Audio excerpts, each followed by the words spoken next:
global economic systems are really complicated. I have no idea what any of those leaders are dealing with. Looks rough. They don't know what I know. Hey everybody, it's the Zengineering Podcast. I'm Adam. I'm Brian. Thanks for coming by for another hang. Special thanks, as always, to our backers on Patreon who throw us as little as a buck an episode to keep this thing afloat. If you sign up there now, you get an automatic invite to our Slack channel where you can watch it's just where we organize everything that gets us into eventually having a podcast. It's where we have all kinds of fun conversations. There's a lot of stupid conversations before we get to an episode you actually hear. Stupid is equally and they're largely going on 30 at a time on Slack, and eventually something takes shape, and then so now other people have been diving in there. It's kind of fun. It's nice to have a place that has lots of topics I'm interested in where I can throw links with the expectation that I'll revisit them or that other people will talk to me about them to satisfy that urge, but then be able to move on with my day. That's a great place. So throw us an episode on Slack and you can hang out in there. Otherwise, what up, man? Welcome back. There's no third voice this time. There's no guests. So. No guests today. We've been doing a lot of guest recording. So this is we're this weekend. We don't have any guests scheduled. So it's just you and I.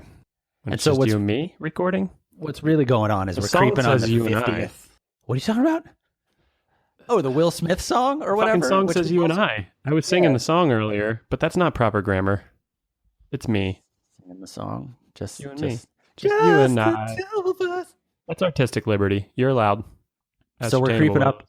We're creeping up on our 50th episode, or whatever recording session will become our 50th episode. Creep.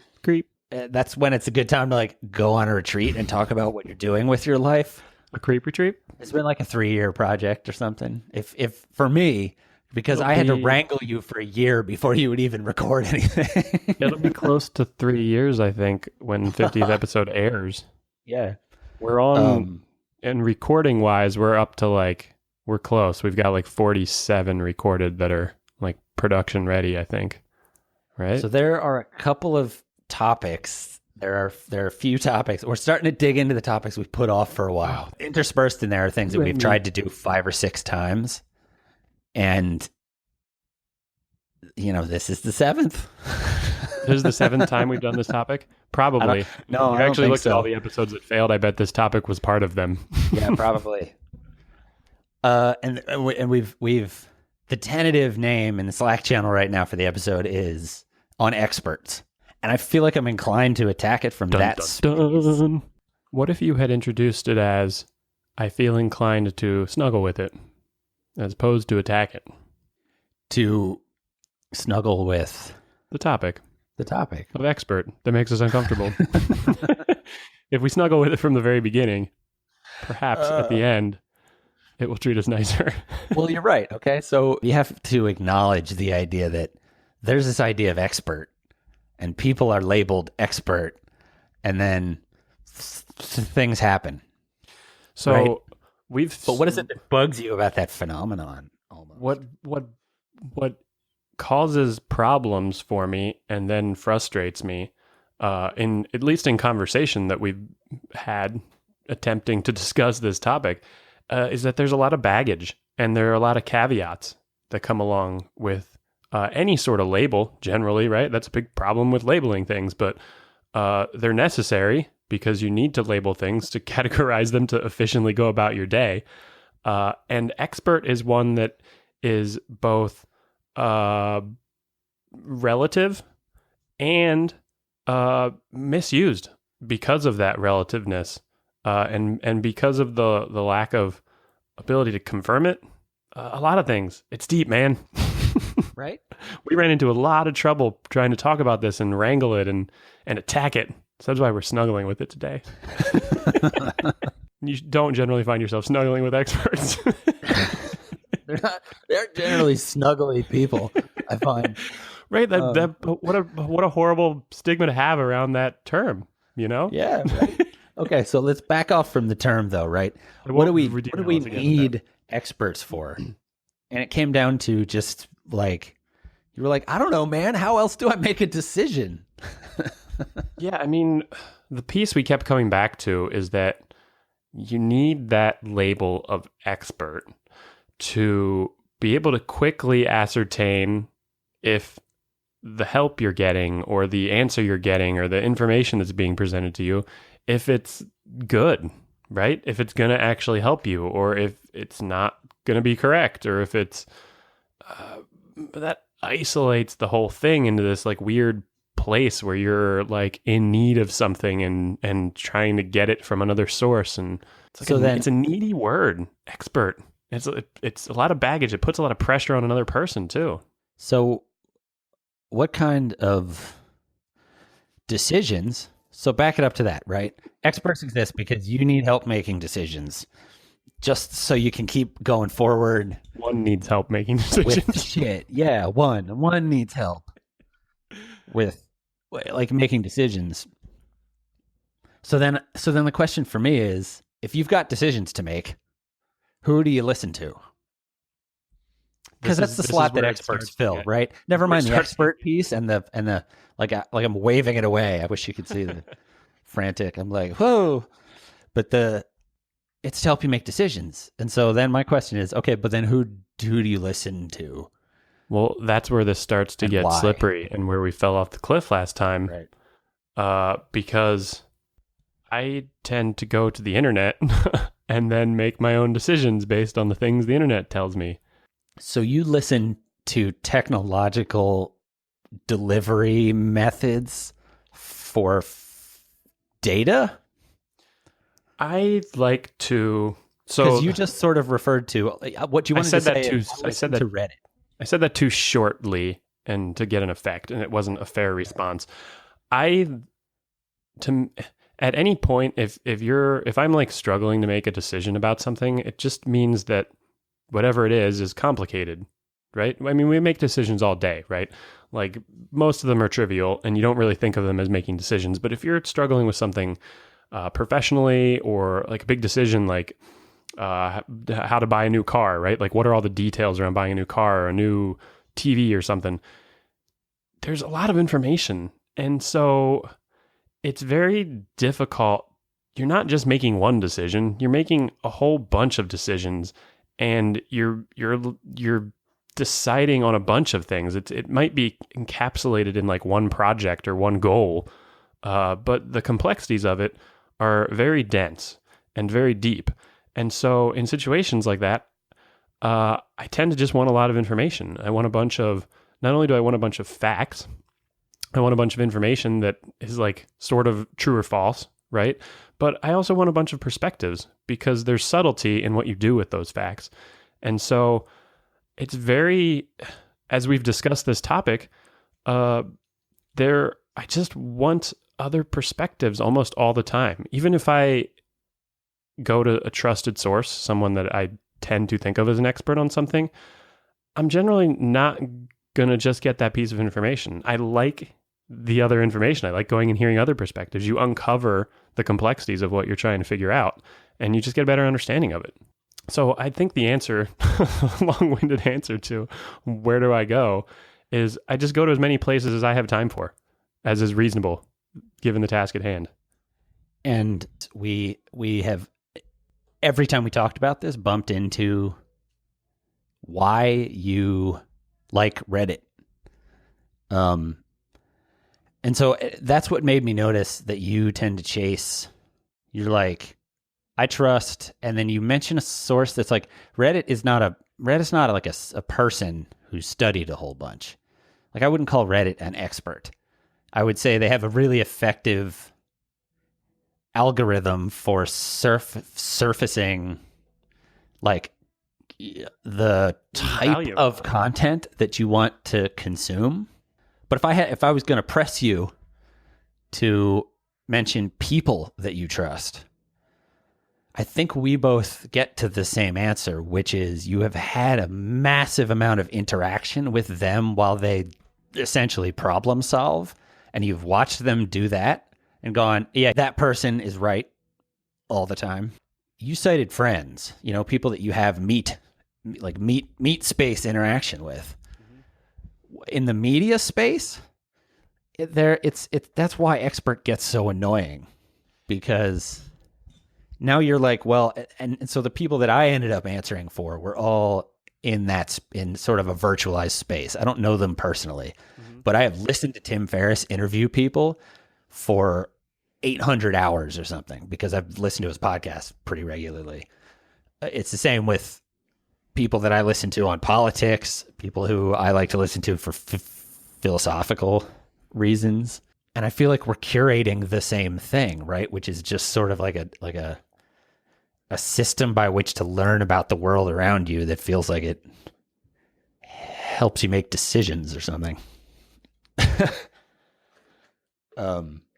And the idea of an expert just slots into this space of like, well, you need something to lean on, man, because you can't do all the research, which I think is a new phenomenon. The idea that you can't do all the research, probably a very foreign phenomenon to be popularized. Even just the thought that you can do any of the research is a new phenomenon. And then we very quickly reach the point where, hold up, no, wait, we can't even come close to doing all the research again, because now there's this overload. You're interested in studying the complexities in the interaction of facts over just, here's this fact because that's how it is, and you should make a decision with it. Yeah, there just aren't very many things like that. So, and in today's world, if there is a decision like that, you just look that up. I think we should use the TV example as a jumping off point here. So if you're like researching what TV to buy, which granted, maybe most people don't do that. They just go buy the TV that's down the street and on sale. But if you're like researching a TV, maybe there are 10 features that matter, right? There's like different types of screens. There's contrast ratios. There are different types of remotes. There are like different plugs that go on the back, right? And so you look up all these facts and you're like, well, it's a fact-based decision. I'm going to look up these things. But then you start to get this interplay of how those facts work with the TV. Like, okay, well, now I'm going to hook it up with these other things. So it needs to have these ports, but all the ones with these ports don't have this type of screen or lacking that type of contrast ratio. So you have to go back and you're like balancing things. Then you go read an article. Well, what do the different types of screens actually do? And what does that mean for your viewing pleasure? And you're like, well, this one only works at 20 degrees off center. So that means one of the seats in my living room, people won't be able to see it when they come over. And so you quickly spiral from this thing that's just this dumb technical, it's just a stupid TV. But as you research information, it just becomes endlessly complex, which is both interesting and often not necessary. Like, I don't really need to know all that crap about a stupid TV. I could buy the one down the street that's on sale and I'll be fine. But I enjoy that chase, and I think a lot of people do. And in that pursuit, it strengthens all of your understandings. There's just more to that. Understanding the plugs on the back of a TV apply to then all of electronics. And any topic like that you dig into like that, the foundation of information just expands and explodes, compounds. So it's funny that you chose TVs to talk about, right? Because I have been working at the edge of digital video ever since I've got out of college, basically. And so I've had a lot of conversations with you in a lead up to purchasing a thing that was like, okay, this is what I have access to, but where is it technologically? Will it be good for a long time? Yeah. And so I've had this TV now that works great. It's big LCD panel that at the time was pretty cutting edge, and it was way more expensive than it should be, right? You can get what I have now for $400. It cost me $4,000. But working in production, like, we wanted to make sure we were producing content that would look good on that big, crisp, for the time computer or something like that, monitor, TV. I don't know. It's my TV now. But it started in the production office and has migrated into my life as like, well, the best I've got is that thing at the office. I'm not using it anymore. But your input on it at the time was, there are currently 2 companies that are allowed to produce, because of the patent, the thing that you're talking about. And so it says Samsung on it, but 100% it's coming from this one factory that's allowed to make it, and it's the same as every other one on the market right now. They're just putting a different UI and a different label on top of it. And you like buy the cheapest one you can find. Certain parts. It's exactly the same technology, right? But only with regards to the stuff that they're talking about. It's higher resolution, it's higher whatever, it's higher, like there's all this other stuff you understand because of the engineering background where you're like, all the rest of that, it doesn't matter. It's standardized. And in that's a space where I was like, this dude knows what he's talking about. And I made a decision and it really cut down the research time on that thing because I didn't have to, it's like our conversation about cameras in the 3rd episode or whatever. Watching you do that research, I'm like, yeah, I'm just going to ask him what the best camera is at any given time. At that moment in time, I was definitely a foremost expert on consumer digital cameras. On the current state of consumer. And the technologies going into them. Right. But that took months of research. And that was just to buy like a strange niche camera. So then I start chasing, what is it that I trust in that methodology that I watched for research over the course of that year because we were working on the podcast and stuff. And it kind of comes down to a thing that ties back to the Tim Ferriss thing, right? Like his whole deal, I think, is just about how to learn things, which is a really nebulous skill to say you're an expert in. But it's what I'm talking about. If I say you should listen to this guy, he knows what he's talking about. Watching the application of a methodology for researching the answer to a thing is what I'm paying attention to, I think. Like so when you talk about expert, you're talking about a measurement of this idea of expertise, right? Which I think as a broader concept is the idea of they've dialed in a system for all the things that we just said we value. The problem is you need a system for finding experts. Well, you don't if you just decide... Look everything up yourself? No, if you just decide that anyone who tells you they're an expert is an expert. Which is what people like our president, yes, I'm going there too. Our president has just told people that he's good at things, and a lot of people just believe that he's good at them because he says that. That is like the title of his book. Tell people you're cool and people will believe that you're cool. It's the title of like every self-help book because it's true. It generally functions that way, but it exposes this horrible underbelly of the human psyche where if someone tells you something, you tend to believe it. You're not supposed to do that because it results in problems like Donald fucking Trump being president of the United States. People need to earn your respect. They need to earn the title expert. And unfortunately, they can't earn it by a third party in my case. If I'm going to get information from someone, it's because they've spent time proving themselves to me in front of me. And it's not meant to be insulting. I want to learn from people and I'll give anyone a chance, but you don't just get to be an expert because you say you're an expert. And so we've realized that part of the tension around this idea of experts, so this is what's hard, is the effort to do something like science communication as an idea is it exists in this space of experts declaring someone an expert is a really effective way of just going, you should listen to this person.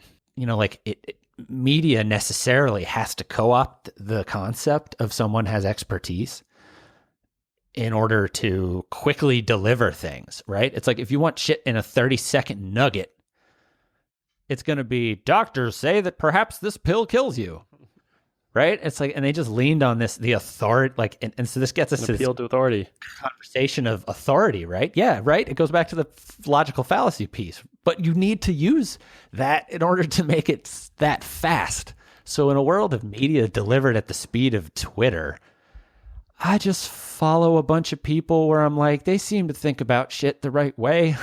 Well, that's a really troubling way to present that. All of these things are to build they're all extensions of just a pure label of expert, right? I mean, you talking about Joe Rogan, you've spent hundreds of hours listening to conversations he's had.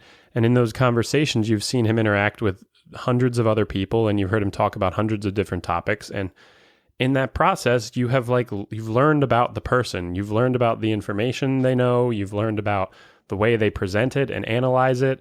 You've probably gone and read more about things he's presented and realized that his perspectives were of interest or of value much of the time. And in doing that, you've just put your own label of expert on, which is really no different than he went to a particular school and got a particular degree and now has these credentials. But it's your own experience. And it's interesting because someone else might have spent the exact same amount of time listening to the exact same episodes of Joe Rogan talking about the same topics with the same people and come to a different conclusion because their mental model is different. All the information, all the topics were maybe just not of interest, or maybe they disagreed on a lot of things, right? Like there's all this alignment that happens with trying to classify and find experts that is subconscious in some way. And it all leads to the idea of, it all leads back to the piece that caused me so much frustration in our last episode, which is the idea that people get frustrated with me for like double checking conversations that I have. I don't want to get stuck in my perspectives because I get lazy. I want to constantly be looking for new information and new perspectives and new ideas. And you just can't get that if you fall back on particular things. If you ever consider someone else an expert or you ever consider yourself an expert, you're immediately starting to fall behind. There's an overlap of this with social interaction and personal relationships, where when you think that way about stuff, you frequently, if you want to stay friends with people, have to sort of like back out of these, and so what I was saying was that it results in conversations where it's like people want to talk about politics. And the way that I tend to back out of that is just to say like, man, systems are complicated and I have no idea what's going on there. But it all comes down to this complicated space where this idea of like an algorithm for how to make decisions about the world in your meat computer it has to interface with another meat computer. And it gets really like squishy. And so we have these ideas of like, they call it credentialism, right? The idea that if you can rack up degrees or credentials or certifications or which is essentially all just third-party systems for certifying your level of X, then you get to put these letters after your name, which I do with my letters. You get a certain extra degree of authority. In a job search, people are like, I'll take a look at that guy, that gal. Like, it's funny because everybody knows that on many levels, those are very meaningful, but also on many other levels, and often the levels, often the things that make more of a difference, those things don't matter. Like job hunts, for instance, if you're hiring a mechanical engineer, I have a mechanical engineering degree. Does the interview stop there? Is it just a toss-up now against me and all the other people that have mechanical engineering degrees? No, you have to dive into all these subtleties around what it means to be an employee there. How is this person going to interface with other people? What's their personality like? What's their work ethic like? There's just such a depth to everything that it's a disservice to consider people experts.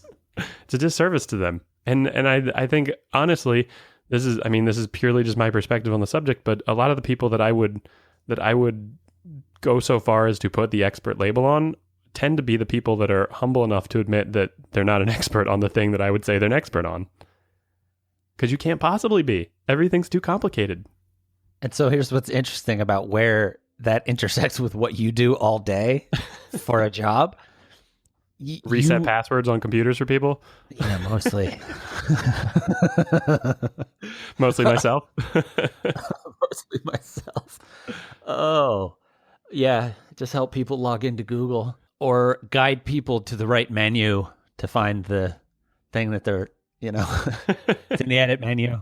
In that world, you don't even, like I was going to say, you're a fan of credentialism in that space because you're assessing computer protocols, but it's not even like credentialism in this idea of like, oh, something demonstrated value. I mean, you can have it in the space if you're talking about like security audits and stuff, but I mean more like, if I don't cooperate with the TCP IP protocol, I just don't get to be on the internet. There's no like gradient of credentialism or expertise. You're in or you're out with a computer system, right? It's this like stark inflexibility that you spend all day trying to build systems that can be starkly inflexible. They really can. Because if they're not that way, the thing just goes and it doesn't work. You actually purposefully design them to be that way. Right. One of the philosophies of a language I do work in is there should be only one way to do things. And that way should be simple and easy to understand. But they do, like, so when you're talking about machine learning and stuff, you're getting into the space where we've talked about it before, where like an AI algorithm returns us like AI is a bad way to say it, or an inaccurate way to say it. But the idea with how machine learning works is frequently not so much that things can be yes and no. It's we're going to give you a confidence score that this is how we say it is. And what we're watching is those confidence scores continue to increase and they continue being right. And when that happens, now you can have more variables than just yes, no, but immediately the system is squishier. This is an awesome example that I can't believe hasn't come up yet in the hours we've spent rehearsing this topic and trying to do it. We've found these things called computers that are really good at making like absolute finite decisions really quickly based on information.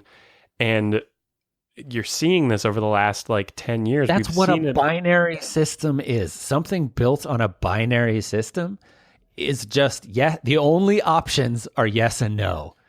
And you build a system. And computers are fantastic at giving you yes and no's. And they're fantastic at taking lots of information and producing finite responses. And there's some tasks that we do as humans that performs perfectly on, but very, very quickly you realize most of the stuff humans do and the things that humans stand out for as being exceptional at compared to computers are all the things that are just more complicated than that. And it turns out that almost everything is more complicated than that. And so you have this emergence of machine learning and artificial intelligence, which really is just at its core is really just taking those finite leveled things and throwing a whole bunch of them in there and then letting the computer kind of guide itself, which is really no different than what the person does. You just don't realize it because your brain is really good at hiding from your consciousness the fact that it's processing 10 million different yes-no questions to purchase the TV. And I think that overlaps with the thing that keeps coming up with the expert episode, which is the idea of that confidence score is essentially a more rigid than human, like measurement of authority. And so if that thing consistently returns this confidence score of 100, I think it's this thing. And we keep looking at it and going, oh, you're right. And then we realize how stark that is. Then you can lean on that algorithm with binary clarity. At least it feels like, maybe. With a certain level of certainty with its binary clarity. Exactly. Right? 80% of the time, it's right 100% of the time. So the whole idea of an expert is it can't be binary. It has to be this, it's just there's way more data points running through your meat computer in order to give something an authority score so that it can, try to make this decision. Well, I mean, with back to the TV, I don't know why I'm stuck on that example, but if it feels relatively simple but still relatively complex. You don't know when you buy the TV that you're buying the best one, and you don't even really know what the best one is in your situation because there are tons of things you're trying to optimize for, right? So you not only, in most situations in life, not only do you not really have a clear question, or not only is your question actually dozens of interconnected, sometimes opposing questions, but the answer is you're never certain either. There's always a confidence level. And so that's true about, gosh, almost everything. There's very little that you can throw out that really at its core, and I don't just mean this philosophically, it really at its core is just you're not sure about. And it's just, I think it's so important to recognize that. You don't have to be pained all day with every decision you make, which I probably do. I probably add a lot of stress to my life with the level of depth I try to go with like everything I want to know and understand. But it's really important to recognize it, and it's really important to talk about it, because sometimes it is a matter of life and death. And sometimes it's a matter of life and death for lots of people. And if you're not aware of how important and if you're not aware of how complex everything is, then when it really, really matters, you might not take the time to really understand what you're doing. And that's can be disastrous. And you know what? It might be disastrous for all of us right now. The end of the world approacheth because people put too much trust in experts and then don't take the time to understand things well enough. Really, it feels that way. But I think the place where this gets weird, I do think that, for us, the answer to the question, who do you listen to? We end up answering with someone whose algorithm for making decisions I've assessed. Everyone else gets a sort of, yeah, man, that's persuasive, but I know there's no answer. Well, I mean, and if they want to push it like there is a yes/no answer, I start to struggle with that interaction. And sometimes I panic and just go, I don't know, man. I gotta go to the bathroom, and then I never come back to that conversation. I gotta go refill my drink. I'll be right back. Shoot, I shouldn't have said it. I'm definitely not coming back. The way we are presented with experts and knowledge as children through academia, through religion, because that's an early exposure to information and stories and how to be in the world, and just from your parents and stuff, you're presented.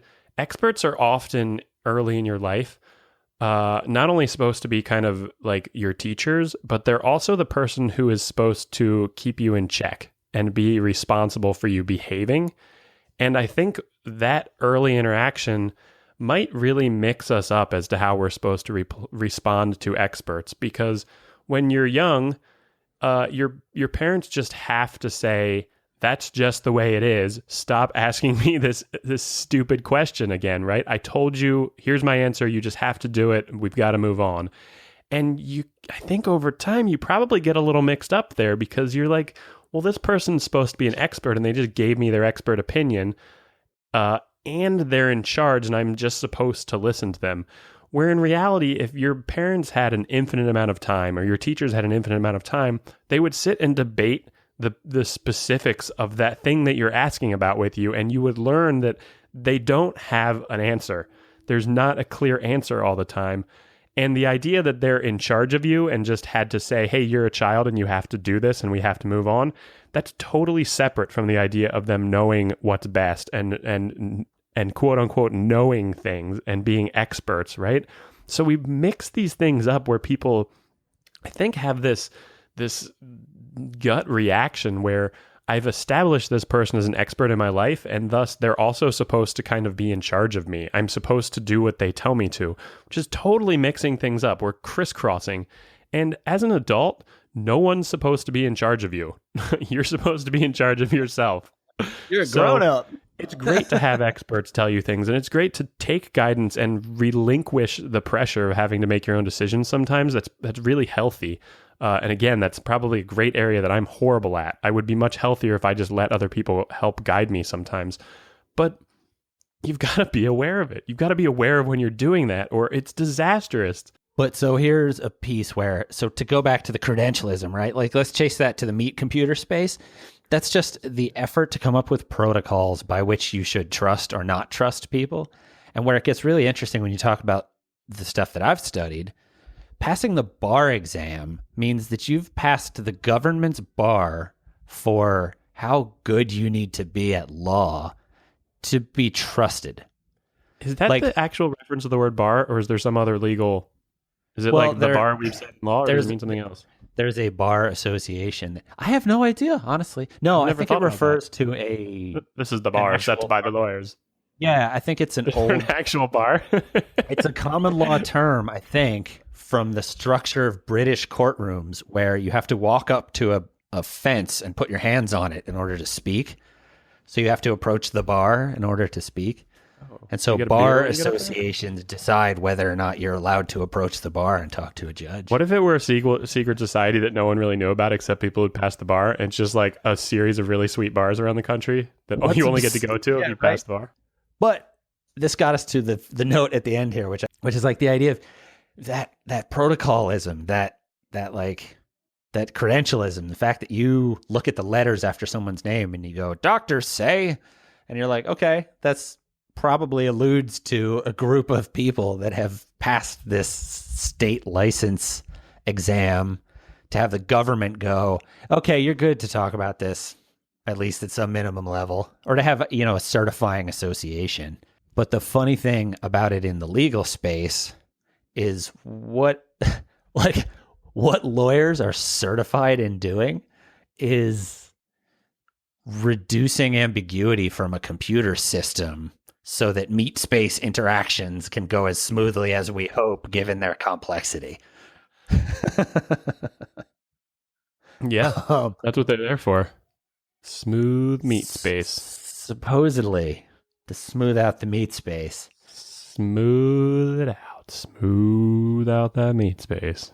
But what you said when that came up was that you, as a business owner and entrepreneur, have been frustrated by the fact that you can never get a straight answer out of a lawyer. Yeah, we were talking about it as an example of where someone who is considered an expert, usually for the thing that you're talking to them about, you go hire a specific type of attorney to help you with a very specific type of thing. They're very good about telling you that they don't know and they aren't sure. And it's partly because they're regulated in some capacity or another. They have to do that. It screws up their business. It screws up their client. It might even get them in legal trouble if they misinform you. But it's a really good example of you can ask, I've been in this situation, I will ask the same question like 15 different times, slowly distilling it down to get some sort of meaningful information out that I can act on. Often because I don't want to pay for them to go do more research. But it's you don't get that type of response from very many people. Not very many people are willing to say, I'm not sure, I'm not certain. And I'm not saying everyone should be like an attorney. Oh, I can't tell you, let's move on. But there should be more self-reflection when you're sharing information about how you really feel about it, which is something that comes up a lot when we talk about the value of podcasts and listening to spoken word conversations, is that even if the person doesn't present that in a conversation as a human, because of the way we process language, you can kind of pick that up. And you can pick up when people are really confident or struggling or not sure in a casual conversation. That makes a huge difference. Yeah, it's always, when I have dealt with lawyers, which is a really important space as a business owner to know how to navigate. I had a head start because my parents are lawyers.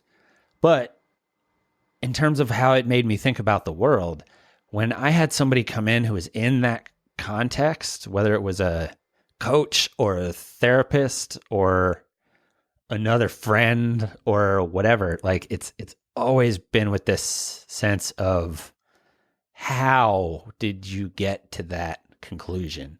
And it bugged me when I had lawyers who I was paying a lot of money that would just go, do this. And I'd be like, well, you got to talk to me about why. Mm-hmm. And they're like, nah. and that's been my experience with that as well, right? If you don't go further into it, you end up with problems later. There's an interesting phenomenon going on right now in the world that I think is it's more exacerbated than I've ever seen it. It's much like this episode. It's one of the reasons that we were inspired to start our podcast. And it's the idea that no matter who you talk to, I think that almost everyone seems to have classifications, groups of people that would be considered experts by other people that they strongly dislike and distrust. And it's all over. I don't think anyone's exempt from it. Some people dislike scientists that work for the government. Some people dislike scientists that work for corporations. Some people dislike self-proclaimed scientists. Some people dislike business CEOs. Some people dislike fitness instructors. Like everyone has there's this very strong polarization between who is an expert and what surrounds an area of understanding that you either trust or don't trust. And everyone's like very stark on it right now. Well, but it's the first time since we've been recording, although it was a thing that I had, that you've mentioned this idea of trust, right? Like this idea that you trust that, like, it kicks back to our decentralization or Bitcoin episodes, right? Like there's this computational idea of how much you trust the data that you're getting. And that's that confidence score, right? Like what that algorithm is telling you is how confident it is like to what degree it trusts that this is an answer it should provide to you. But what I think is interesting there is like all of those people you listed are people who are now, in order to continue to provide this service, whether it's for nefarious reasons or not, are all sort of applying this idea that we're chasing for the 50th episode, which is scientific thought. You know, like the thing at the core of that is not the binary systems we talked about, this yes-no thing that you're trying to figure out. The core of the scientific method that I think current science education maybe misses the point on trying to explain is the rule, like the golden rule of scientific method is you can't prove things. You can only disprove things. Mm-hmm. And when you don't understand that that's what scientific thought is, and you start to act like you've applied science to things, and then people that consider themselves scientists chase it down and go, oh, I just found a place where your system breaks, the whole thing ends up squishier. Although everyone is trying so hard to apply science to everything, they're frequently misunderstanding the fact that it's like, if I can find one thing that disproves you, then we're done here. Well, first and you of all, always will, because that's how science works. Like you're supposed to seek peer review and judgment, essentially. First of all, really good job bringing this back to kind of like where we were headed and segueing both out of this episode and into future episodes. But this endless rabbit hole that we're spiraling around. But I think it's an interesting time right now because the proliferation of complex topics, the proliferation of really deep information, the broadly available, you can go look up information on absolutely anything at any depth that you want to go to, essentially, right? The whole history of human knowledge and understanding and pursuit of information is essentially publicly available, right? So I think that it's happened so quickly that humanity as a whole, our group mind, our group thought, which essentially is what like pop culture is, right? Is what trends and news and media and everything reflects. It can't catch up. It hasn't caught up yet. And so specifically around the idea of the scientific method, something that was really narrowly applied previously by a very small subset of the population is extremely broadly known now. The general idea, right? The sentences that define what it is, but the application of it is not very well experienced by most people. And not just the scientific method, but all kinds of complex academic pursuits and sources of information and experiences, right? Philosophical and spiritual and physical. All of these things, everyone can read about them now. And we spent a long time in a period where the only place to get information that you hadn't experienced was from a book or from an expert. The fact of all of those people that you just listed off who are exhibit expertise or whatever you want to call it. Like the trend we have now run into, fed at ever increasing speed by the internet as a communication medium, is at its core people trying to apply the scientific method. And that gives me hope, because there is this underlying thing that bumps up against the authenticity engine of the internet, which is, well, did you do science on it? Then there's an argument about what science is. But generally, the underlying thing that people maybe don't realize is science is supposed to be about this golden rule that everything's just a theory because it could be disproved. And if you disprove something enough times, then you can not come back to it. But you can never prove anything, right? Yeah, it's an interesting space, right? Because you've got, I'm about to take us off topic. I'll just not even bother. I was about to go too deep into the scientific method component of it. Yeah, well, that's what the 50th episode's for. The thing I was trying to say earlier, maybe this is helpful too. We're at this interesting place in the history of humanity's information store, right? It used to be spoken word thousands of years ago. It turned into written word. It turned to the printing press. The internet now has this explosion where essentially everything we know that a human has ever put out of themselves, right, written down or said, is available on the internet. So you can go look up any depth that you're interested in. You're not restricted anymore to what you catch on the evening news or what you can check out at your local library. You can go get every academic paper. You can go get podcasts from hundreds of thousands of people and all the thoughts they've ever had, and news reported from thousands of people at every event. And so we're at this place where the really complex stuff is available for everyone, and the really important complex stuff is getting exposed to everyone. And so the concept of the scientific method, people are taught that very young because it's so profound and it was such an incredible creation and so important to a lot of the things we do. But it's very complex to understand it and apply it. And where it's applied in these very deep, difficult, it's applied to answer these very deep, difficult questions.